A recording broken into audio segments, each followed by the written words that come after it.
हाँ बोल।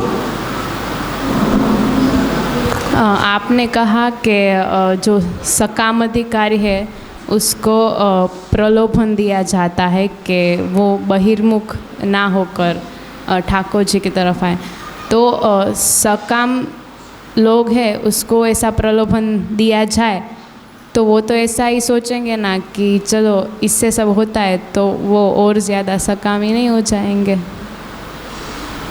ऐसा है कि व्यवस्था जब आपको करनी है, संचालन करना है, तो उसमें कुछ ऐसी अनिवार्य विवशता होती है प्रशासक की, क्योंकि हर आदमी हम सोचें उतना नैतिकता वाला, प्रामाणिकता वाला, शुद्ध विचार वाला, एक उद्देश्य वाला नहीं होता है। तो हम छोटा दृष्टांत अपने घर का लें तो घर में भी हमें इस तरह की कुछ न कुछ छूट छाट देनी पड़ती है, कुछ ऐसी युक्तियां करनी पड़ती हैं। जैसे छोटा बच्चा है, उसको हमें अपना काम निकलवाना हो तो उसको प्रलोभन देते ही हैं। जो नासमझ होता है उसे भी हमें प्रलोभन देना ही पड़ता है, वो वही भाषा समझता है। पर क्योंकि वो हमारे साथ है, हमारे अंकुश में है, वो कालांतर में समझदारी उसमें आ जाएगी तो सकामता निवृत्त हो जाएगी। पर ये विवाद का विषय तो होता ही है। कुछ लोग कहते हैं कि हर बार आप ऐसे करोगे तो इसकी आदत बिगड़ जाएगी, ऐसा बोलते हैं। बड़े कहते हैं कि तुम भी ऐसे ही थे, अब तुम सुधर गए ना, तो ऐसे ये भी सुधर जाएगा, ऐसे करके और उसका समाधान कर देते हैं। कुछ लोग सुधरते हैं, कुछ लोग बिगड़ते भी हैं, ऐसा नहीं है कि बिगड़ते नहीं हैं। पर हमारे जो लौकिक जीवन में हमारे पास समय इतना नहीं होता है, तो हमारी अपेक्षाएं कुछ ज़्यादा होती हैं। पर भगवान की व्यवस्था में तो कई जन्मों का समय है, हमें तो कोई चिंता ही नहीं है। इस जन्म में नहीं सुधरा, कोई बात नहीं, अगले जन्म में सही। तो वहाँ तो समय ही समय है। अब सरकार को भी ऐसा करना पड़ता है। जैसे सब लोगों ने पैसे दबाकर बैठे थे, कोई भी डिस्क्लोज नहीं करता था, नोटबंदी लाके सबके निकलवा दिए, खजाना खाली करवा दिए सरकार ने। अब उस समय जिनकी प्रमाण से भी ज़्यादा आय थी वो भी सब बैंक में जाकर रखाए। सरकार ने भी कह दिया कि हम आँख मीच लेंगे, हम मान लेंगे कि तुम्हारे पास कुछ नहीं था, टैक्सेबल कुछ नहीं है, चिंता मत करो, डाल दो। तो ये क्या है? अब लोगों के पास काला धन की उस रूप में कमी तो आई कि ना आई? तो अब पहले जितना काला धन होता था उसमें कुछ तो कमी आई है। इसी तरह तो बैंक के पास से लोन लेकर जाते हैं, कर्ज अपना बैंक को देते नहीं हैं लोग। अब वो बैंक वालों को इतना लंबा खींचना पड़ता है वो हिसाब किताब कि उसका अंत ही नहीं आता है। तो बैंक भी स्कीम लाती है कि भाई वन टाइम सेटलमेंट कर लो, जो हो तुम्हारे पास जेब में जितना हो दे दो, छुट्टी करो। तो ये अकाउंट तो हम बंद करें, तो वो सेटलमेंट कर लेते हैं। तो उसका मतलब क्या ये हुआ कि लोन लेनी और उसको चुकते नहीं करना वो सही है? तो इस तरह से सभी जो, जब हम कहीं प्रशासक के रूप में बैठते हैं तब पूरा नज़रिया बदल जाता है, और जब हम प्रजा के रूप में बैठते हैं तब पूरा अलग नज़रिया होता है। तो वो घर्षण क्यों होता है? हम अखबार में रोज़ देखते हैं, न्यूज़ में सब आता रहता है, आंदोलन कर रहे हैं लोग, सरकार की आलोचना कर रहे हैं, और सरकार बेचारी चुप है, कुछ बोल नहीं पाती है, क्योंकि वहाँ से उनको जो दिख रहा है वो आपको नहीं दिख रहा है। आप जो चाह रहे हो इमीडिएट, वो इमीडिएट सरकार को देना संभव नहीं है। तो ये बात यहाँ समझनी चाहिए। तो सकाम कर्म से कामना की वृत्ति बढ़ती है, ये भी संभव है। पर जैसे हम दवाई खाते हैं, वो भी दवाई मीठी मीठी गोलियां होती हैं। पर कोई मांग मांग के दवाई खाता है, मीठी है इसलिए। उसको ये विवेक आ गया है कि ये दवाई है। वो एसिडिटी की और ये सब जो गोलियां होती हैं वो बड़ी स्वादिष्ट लगती हैं, तो बच्चे लोग उसकी गंध से और स्वाद से आकर्षित होकर, और एसिडिटी नहीं होती है तब भी वो खाते हैं। खाने के बाद पता चलता है कि स्वाद जीभ का चला गया, 2 खाई 3 खाई, जीभ का स्वाद नहीं रहता है। मेरा तो अनुभव ऐसा है।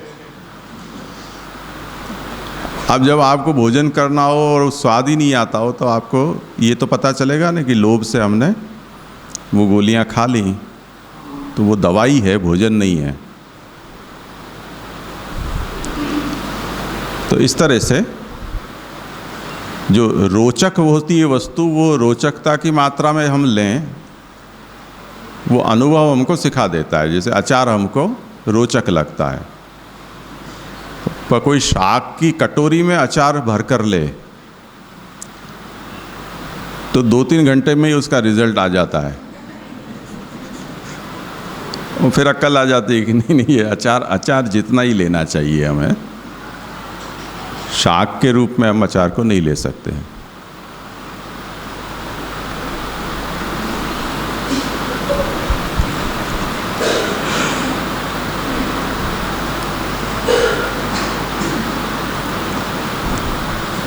इसलिए वेद जो कहते हैं वो कुछ समझ सोच कर, गहरा विचार कर कर और कहते हैं, ये बात हमें ध्यान में लेनी चाहिए।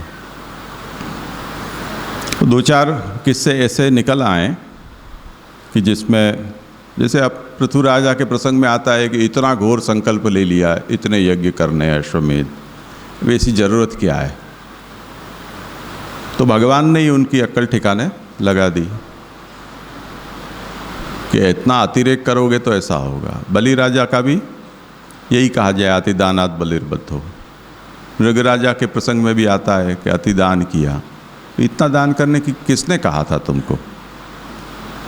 तो अतिरेक किसी बात का नहीं करना चाहिए।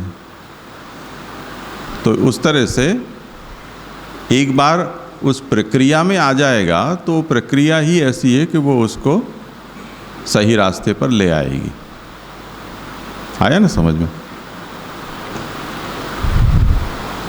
और कोई है विषय? तो स्वर्ग शब्द की विवेचना में इतना सब जब विचार किया, तब व्याकुल होकर किसी ने ये पूछ लिया कि भी वेद ने ऐसा काम किया ही क्यों कि जिससे शब्द स्वर्ग के बारे में इतना संशय हो जाए। तो उसका समाधान ये दिया कि वेद कुछ बातें परोक्षवाद से कहता है, और वो श्लिष्ट प्रयोग इसलिए करता है जिससे कि जो हीनाधिकारी है उनको अनुशासित किया जा सके और उनकी रुचि वेद मर्यादा की ओर बढ़ाई जा सके। अतस्तथा वचनम श्लिष्ट प्रयोग इति। यहाँ जो झूले लगे हुए हैं उसको विद्यापीठ से क्या लेना देना, उससे क्या विद्या मिलती है। उन झूलों में झूलने से कौन सा पुष्टि मार्ग हमें पता चलता है, या जो घास उगाई है, बगीचा है, उससे क्या विद्या मिलेगी। रोचनार्थ है। विद्यापीठ में लाकर इन बच्चों को बैठा देंगे तो वो 2 क्षण में भाग जाएंगे। वो कमरे में बंद करके रखेंगे तो जिंदगी भर यहाँ नहीं आने का संकल्प ले लेंगे। उसके बजाय आप लोग यहाँ पढ़ रहे हो, वो देखते रहेंगे, खेलते रहेंगे, थोड़ी बार आके यहाँ झांक जाएंगे, तो उनको ये पता चलेगा कि जीवन में ऐसा भी कोई क्रम हो सकता है कि धर्म को इस तरह से हम आसन पर बैठकर पढ़ सकते हैं। तो एक एग्जाम्पल सेट होता है, एक वातावरण बनता है, संस्कार बनते हैं, तो रुचि बढ़ती है उनकी। अब अभी वो बाहर ज़्यादा समय बिताते हैं, कल जाकर अंदर ज़्यादा बिताएंगे, जुड़े रहेंगे तो ये परिणाम आएगा। परिसर से बाहर बैठे रहेंगे तो वो परिणाम नहीं आएगा। तो दायरे में तो एक बार लाना पड़ेगा ना उनको, ये कहने का मतलब है।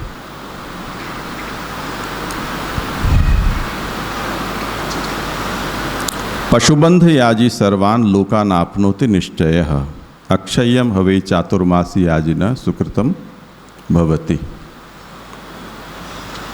अब और इस पक्ष पर विचार किया जा रहा है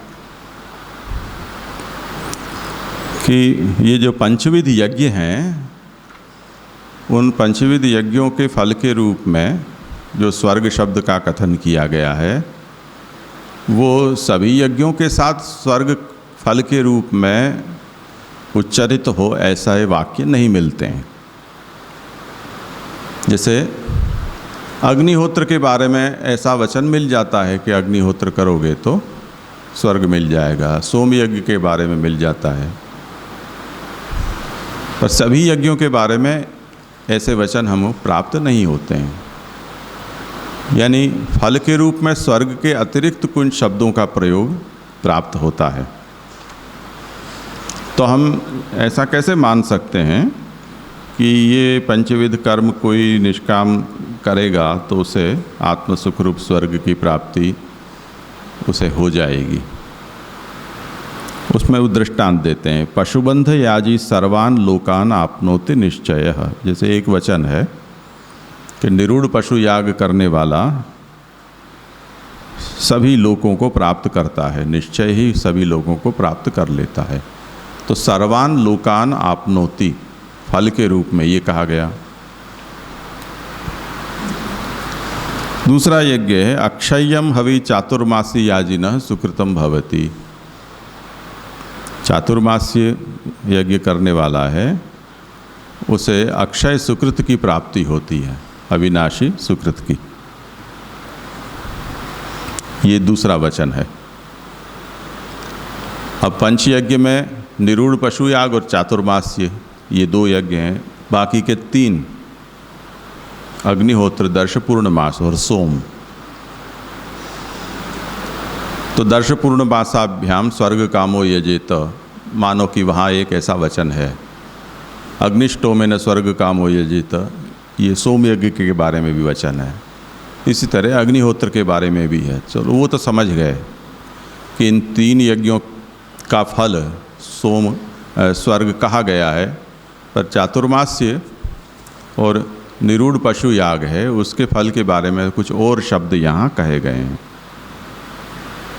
वो समझाते हैं कि तत्र पंचकर्माणि नित्यानि, अग्निहोत्र से सोम तक 5 नित्य कर्म कहे गए हैं। उनमें त्रिषु स्वर्गः फलम, 3 में तो स्वर्ग फल के रूप में प्राप्त होता है ऐसा कहा गया है।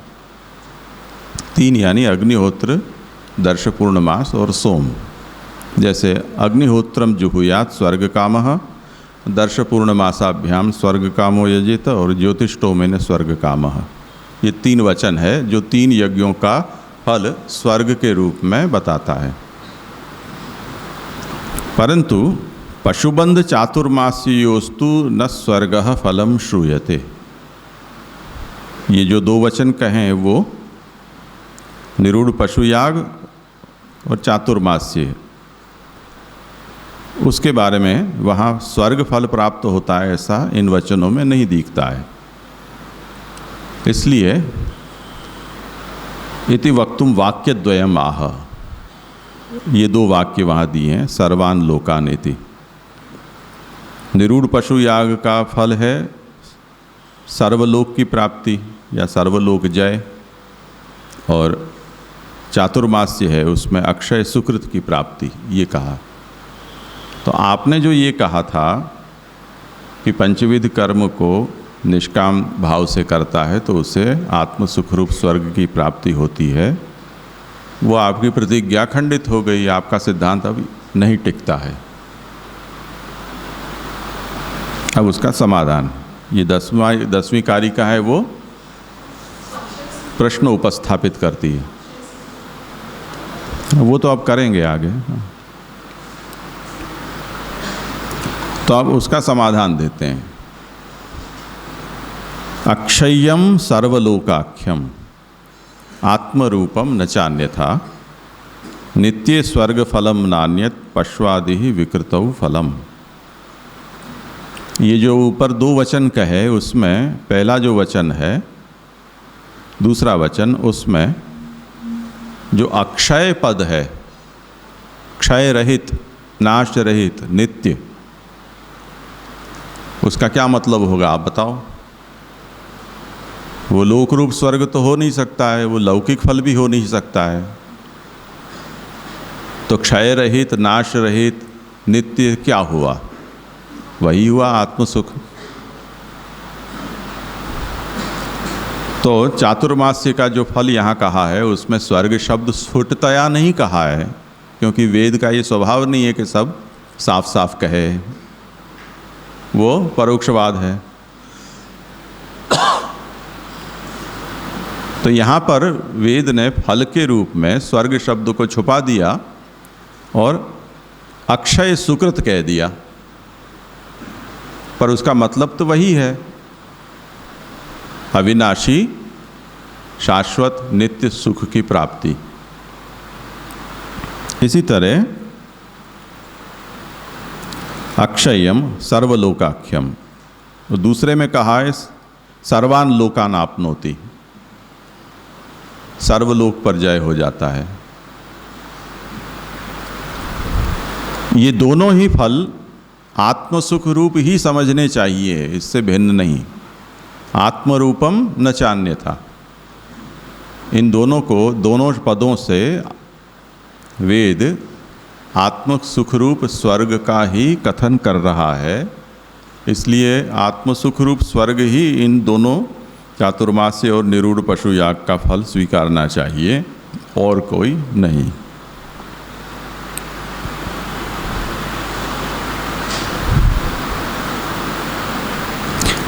नित्य स्वर्ग फलम नान्यत पश्वादि विकृतौ फलम। नित्य कर्म का फल स्वर्ग होता है और कोई नहीं, और पशु आदि की प्राप्ति वो विकृत यानी काम्य कर्मों का फल होता है। ये कारिका का अर्थ है। अब उसकी व्याख्या देख लो कि अक्षय्यम हवै चातुर्मासी याजिनः सुकृतम भवति इत्यत्र, और सर्वान लोकान पशुबंध याजी अभिजयति इत्यत्रापि, ये 2 वचन हैं वेद के। उनमें यद अक्षय्य शब्देन और सर्वलोक शब्देन उच्यते तद आत्मसुखमेव वाक्य शेषोक्तम। वो आत्मसुख ही इन शब्दों में कहा गया है, इसलिए उससे भिन्न कोई फल यहाँ कहा गया है, इस भ्रांति में मत रहना।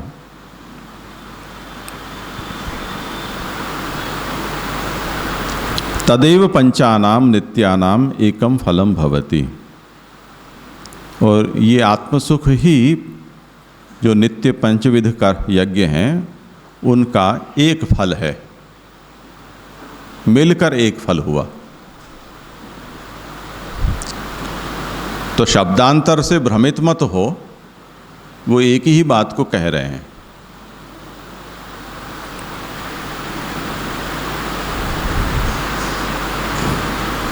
इतोपि हेतो हो स्वर्ग शब्देन आत्मसुखम पंचात्मकस्य भगवतः एकत्वात्। स्वर्ग शब्द से आत्मसुख यहाँ समझना है, उसमें 5 का एक फल है। इसमें ये भी एक हेतु मानना चाहिए कि भगवान तो ये यज्ञ भले ही 5 रूप से भिन्न भिन्न हों, पर 5 ही रूप में हैं तो भगवान एक ही। तो जब 5 के द्वारा एक ही भगवान का यजन किया जा रहा है, तब फल के रूप में भी एक ही फल आएगा, 5 का पृथक पृथक फल नहीं होगा। ये उसका मतलब है। जैसे हम भोजन करते हैं, उसमें भोज्य पदार्थ भिन्न भिन्न रस वाले होते हैं। मानो कि हम 15 प्रकार के व्यंजन भोजन में लेते हों, पर वो जाता है पेट में एक ही स्थान पर। इसलिए उदर पूर्ति या तृप्ति है वो सबका मिलकर फल होता है। जीव में हमें भिन्न भिन्न रसों का आस्वादन प्रतीत होता हो, वो एक अलग कथा है। उससे हमें ये भ्रमित नहीं होना चाहिए कि अरे इसका तो खट्टा स्वाद आया तो पेट भरेगा कि नहीं, इससे तो मीठा स्वाद आया तो तृप्ति होगी या नहीं। अरे पेट में वजन पड़ेगा तो तृप्ति हो ही जाएगी, कैसा भी स्वाद होगा। और कुछ नहीं, इसबगोल की भुस्सी खा लोगे ना तो भी हो जाएगी, कोई भी स्वाद नहीं आएगा। तब भी पेट में जाना चाहिए, वहीं जाता है तो तृप्ति होनी ही है, ये उसका अभिप्राय है। तो पांचों ही रूप में भगवान होने से भगवान एकविध फल ही प्रदान करेंगे।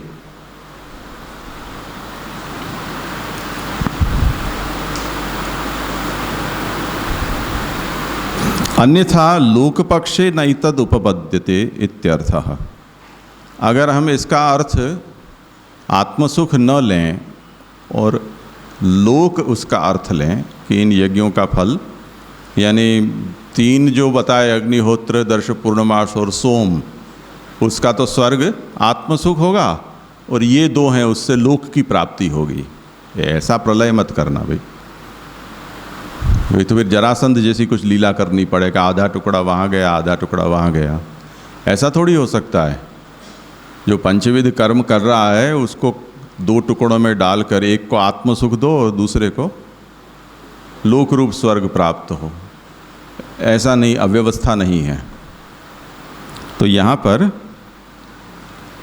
आत्मसुख इसका समझना चाहिए अर्थ।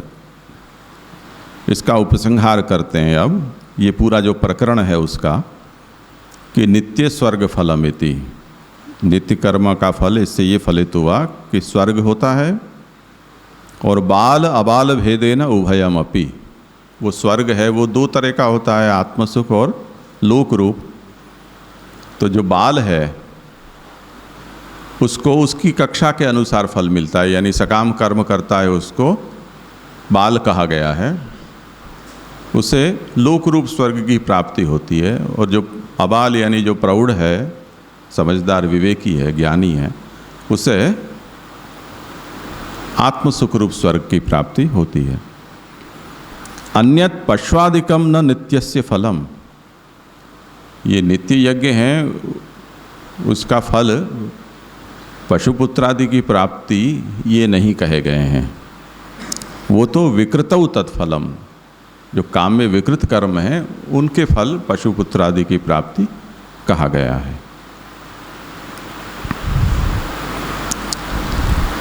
ठीक है, हाँ।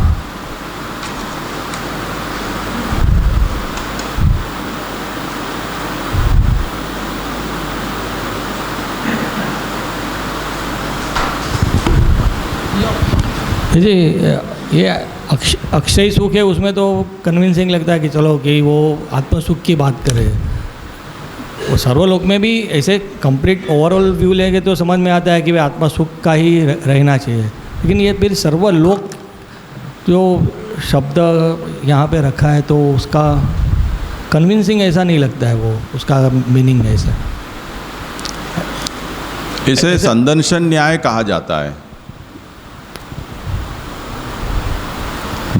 अगर यहाँ आपको कुछ एक फल बताया जाता है, यहाँ दूसरा फल बताया जाता है, तो वो जो 2 फल हैं उसका विरोधी फल बीच में नहीं हो सकता है। वो संदंश पतित होने के कारण उसका सजातीय ही हमें उसे मानना पड़ेगा।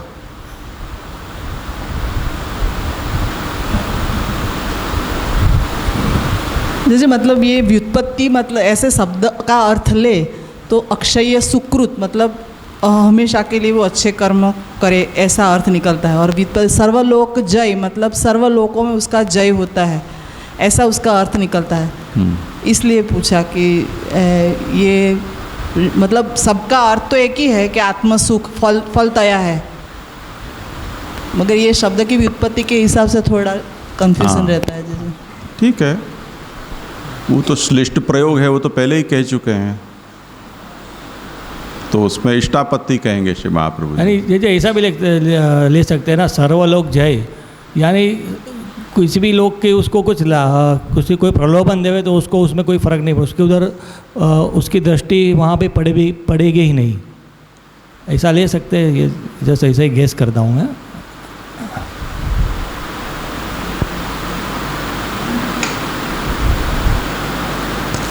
करो आप, कर सकते। श्लिष्ट प्रयोग है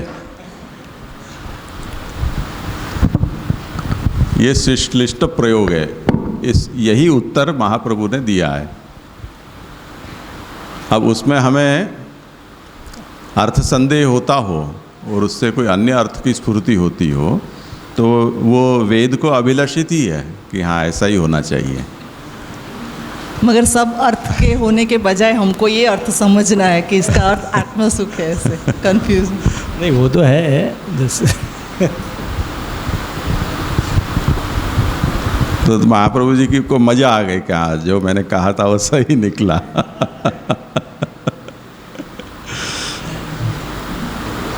तो जे मतलब ये नित्य कर्म का फल हुआ ना, जो 5 कर्म है, 5 यज्ञ है, वो तो नित्य कर्म के रेफरेंस में है। तो उसमें जो लोकालोक जो चतुर्थ यज्ञ का फल कहा, तो नित्य कर्म तो फल की आकांक्षा के बिना करने हैं ना, नित्य कर्म जो है वो तो फल की आकांक्षा के बिना, तो उसमें श्लिष्ट का प्रयोग मीन्स हमने ऐसा कहा कि जो पहले 3 यज्ञ है उसका तो स्वर्ग का फल कह दिया, चौथा जो यज्ञ है उसका लोक का जय का फल कहा, लेकिन अल्टीमेटली ये 5 यज्ञ तो नित्य कर्म के पार्ट रूप जो कहे हैं, मीन्स प्रकृति के पार्ट में, स्वीकृति के पार्ट में नहीं, काम्य कर्म के पार्ट में नहीं, ये नित्य कर्म के हिसाब से, तो उसके भी इंडिपेंडेंट जो फल कहे हैं तो वो फिर वो काम्य के हिसाब से आएंगे। मतलब क्योंकि उसमें श्लिष्ट प्रयोग का मतलब कैसे मैं समझा कि महाप्रभु जी खाली उनको रोचक करने के लिए कि भाई आप ये फल मिलता है तो आप उसके कारण इसमें प्रवृत्त होइए।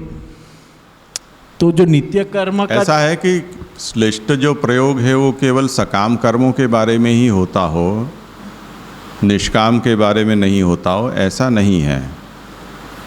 निष्काम कर्म में भी श्लिष्ट प्रयोग करके निष्काम कर्म में प्रवृत्ति तो कराई जा सकती है ना।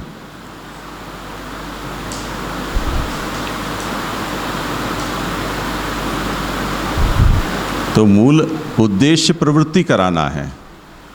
अब आप लोगों को समस्या केवल निरूढ़ पशु याग में जो फल का विधान है उसके बारे में है, क्योंकि वहाँ तो हमें अक्षय पद से अविनाशी नित्य सुख प्राप्त हो गया। अब सर्वलोक जय का मतलब क्या हुआ?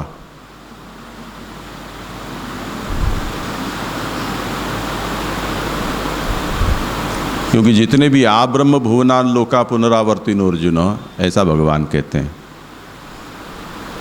ब्रह्मलोक पर्यंत पुनरावृत्ति होती है। इसने तो सभी लोगों पर जय प्राप्त कर लिया, यानी सब लोगों के ऊपर पांव रख के ये खड़ा है जिसने